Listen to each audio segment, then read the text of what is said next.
Hi, I was interrupted. I might do the whole thing over and just forget the other recording. We'll see. Or I might just continue it on. But my daughter calling from Boston. I'm in Los Angeles, and she's a preschool teacher and wonderful with children. And they're on a teachers uh, seminar in Boston. So she's having a great time. Celebrated the Red Sox winning. I guess. Anyway, I'll get back to this. Um, This is a letter to Rabbi Jacobs and Salam al-Marayati, who is a Muslim cleric, of course, Rabbi Jacobs, Jewish faith, and they're heading a group to promote better understanding between their faiths. And so I'd written to them.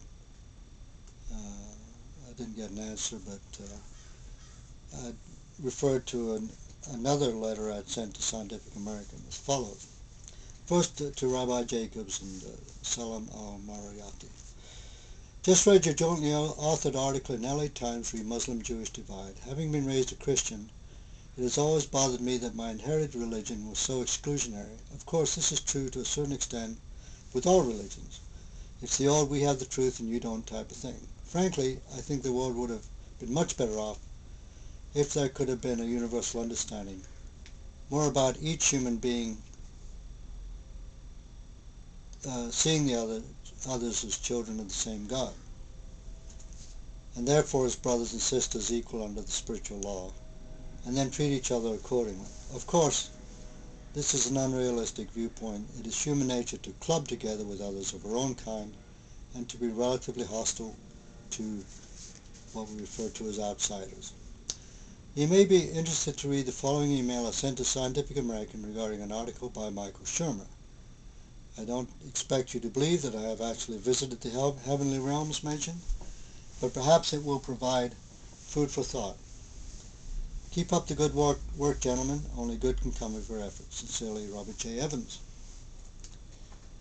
Now, this is my email to the editors of Scientific American, which of course they did not print, and I didn't think they would. But anyway, I was referring to an article by Michael Shermer. Can Emergence Break the Spell of Reductionism and Put Spirituality Back into Nature? By Michael Shermer, editor. I never cared much for the extreme positions Michael Shermer and other professional skeptics take, but I always find his writings in Scientific American of great interest and very informative. And I do. I have a lot of respect for Michael Shermer. He's extremely intelligent, much more than me, and certainly much better educated than I am. I go on to say, while healthy skepticism is very necessary to any scientist in his pursuit of unraveling the mysteries of nature, I feel it can sometimes be taken a bit too far. Unlike courts of law, science is not open to eyewitness accounts or other subjective data, such as, for example, that related by people who claim to have had paranormal experiences, such as near-death experiences similar to that experienced by Don Piper in his book 90 Minutes in Heaven. I feel that there should be some way to study these in the context of scientific principles, perhaps if only statistically at first. I am very pleased to see that Mr. Shermer has softened his position as indicated in his current article, Sacred Science. He obviously has a great deal of respect for Stuart Kauffman, who says, as quoted from his book Reinventing the Sacred, God is our chosen name for the ceaseless creativity in the natural universe. I realize that the word God here is not meant in the tradition of organized religion, and rightly so. Two other books I find intriguing along the lines of evolutionary intelligence, my term, is The Design Matrix by Mike Jean, which I mentioned that before, and The Design of Life by William A. Dembski and Jonathan Wells. Perhaps Mr. Shermer will consider writing something about these as well. Another great book is Science and Providence by John C. Polkinghorne, an Anglican priest and former professor of mathematics at Cambridge. Sir John has written a series of books on the compatibility of religion and science. Sincerely, Robert J. Evans.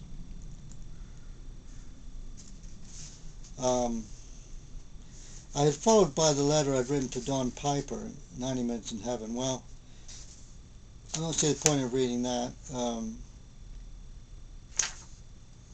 You know, I liked his book, but of course he has certain fixed ideas that I don't necessarily subscribe to. But he did have out of body, and he went to heaven, or a heavenly realm anyway, and I believe that. But I go on to say, as a postscript, Reverend Piper, I'm not going to insult my non-Christian friends by insisting that they must convert to my beliefs. If they want to join me in heaven, my beliefs if they want to join me in heaven. In fact, I don't want to be in heaven if my Jewish, Buddhist, Muslim, and even atheist friends can't be there with me. However, I have no need to worry. As I told you, I have been to heaven, and while there, the purity and spirituality was so great that I knew I had not reached that level yet. However, I did see where I and my non-Christian friends will be following this life and before we graduate to those higher levels. It is a very beautiful place with meadows and mountains and oceans and lakes and trees and flowers of every variety imaginable. Beautiful little villages and towns and even big cities for those who wish that environment. You should see the great universities and libraries and other halls of learning, and the schools for the children who passed away at so tender an age. The beautiful music, orchestras, art, and literature, no disease or death, no monetary system, no dirt or decay, perfect weather conditions, it goes on and on, even animals of every variety, the colors of flowers of all of nature, just as you saw, are so intense there's no way for those of us in this world to relate. You must be thinking, well, if that isn't heaven, what is? I was privileged to make one brief visit to what would technically be known as heaven. I was told that I was taken there to inspire me, to show me where I would one day reach. But as I say, it will not be immediately following this life. I might add that contrary to traditional Christian beliefs, most good and decent people of all belief systems will find themselves after death in the beautiful place I describe above. I know because I talked to my parents there and they never even went to church. I might add the pearl-like gates and streets paved with gold that you saw, this is to Reverend Piper, were also created by the collective minds of the inhabitants. It is what they had expected to see, and that is what they saw, yet very real and as solid as anywhere else in God's creation. However, that said, these people were obviously very good, spiritually minded people and did not belong in the lower levels. Incidentally, you said you didn't see God there or Jesus. That is further proof that what you experienced was real. I'll explain later when I send you my additional material. I believe Jesus resided on the heavenly level I was taken to. In fact, I know he was, as were Muhammad and other great masters. But God was not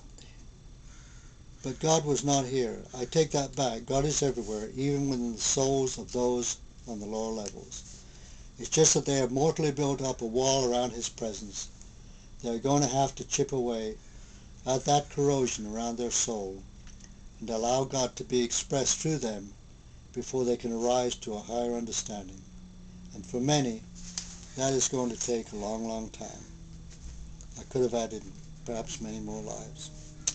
Okay, that's it then. And I promise for sure the next tape I make will be recordings of Agasha and some of the masters. Okay, I have other stuff to read as well, and in between, like my story Saved, about, and it's not saved in, the traditional Christian idea of being saved. So, and some other stories. I married a ghost, which is kind of funny. Okay, goodbye. Glad you're enjoying it. Well, you must be, or you wouldn't keep still watching. Okay, thanks.